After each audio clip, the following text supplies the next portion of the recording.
I got a cool little thing here I want to show people. This is a money-making machine, if you can find them.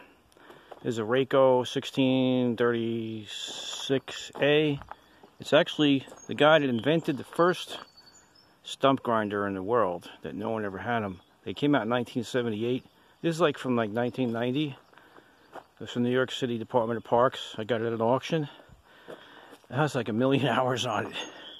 But here's the carbide tooth wheel that cuts the stumps. I'll show you that.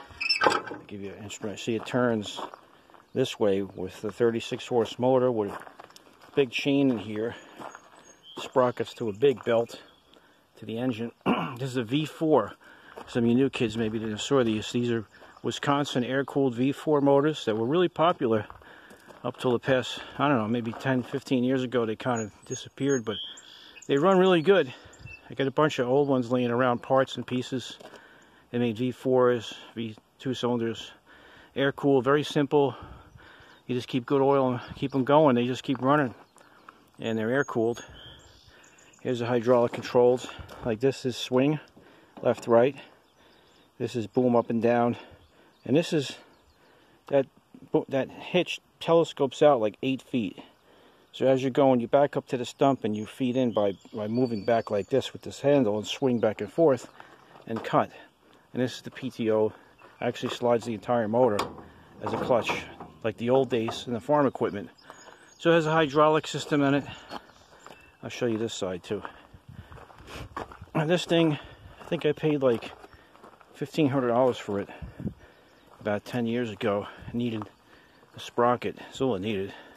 The guy bought some new fancy pants one that had a big Deutz 100 horsepower direct drive hydraulic. I'm sure he says it does the stump in half the time, but he used it was $50,000. So I don't see it's worth it for me. I'd rather use this one. Maybe it'll take twice as long, but I'm not going to make a bank payment.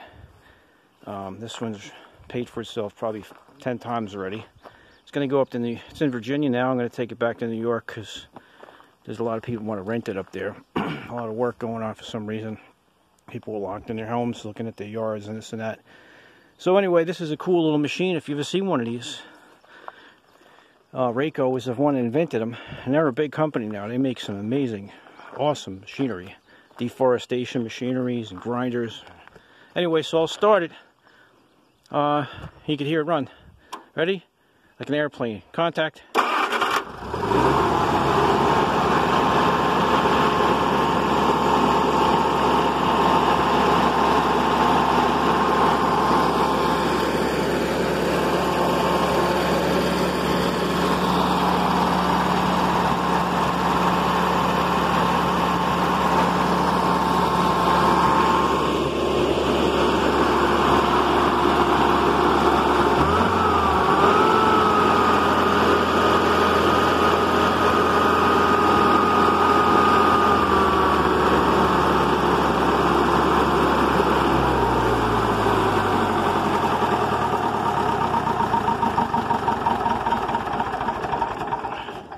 And that's made from Wisconsin, Milwaukee, not Wisconsin, Beijing. Okay, that was made in the United States out of American iron.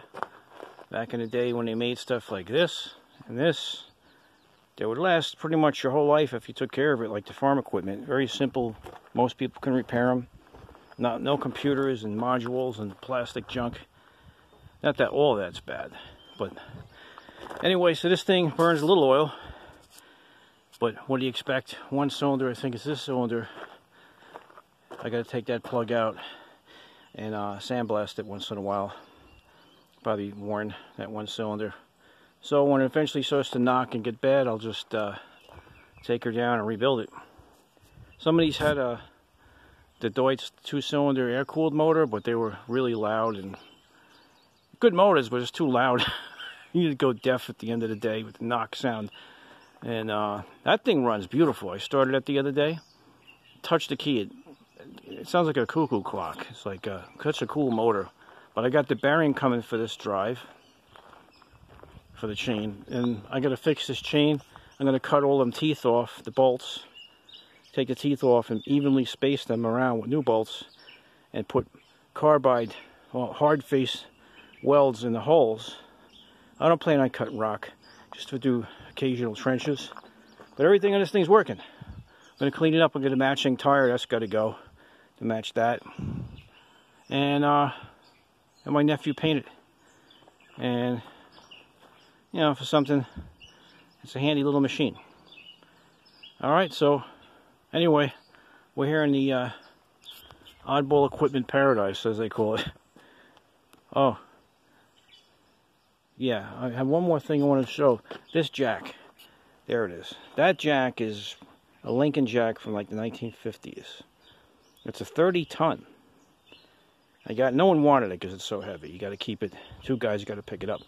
That picked up the back of my Kenworth tandem T600, held it for 6 months without leaking down. I just can't believe the quality, how good these things were made back then. It's just astounding. Anyway, enough of all the ramblings, and hopefully everyone has a good day and there's no more civil unrest and all that, and we're all God's children. I'm not a color, I'm a human being, okay? Bye-bye.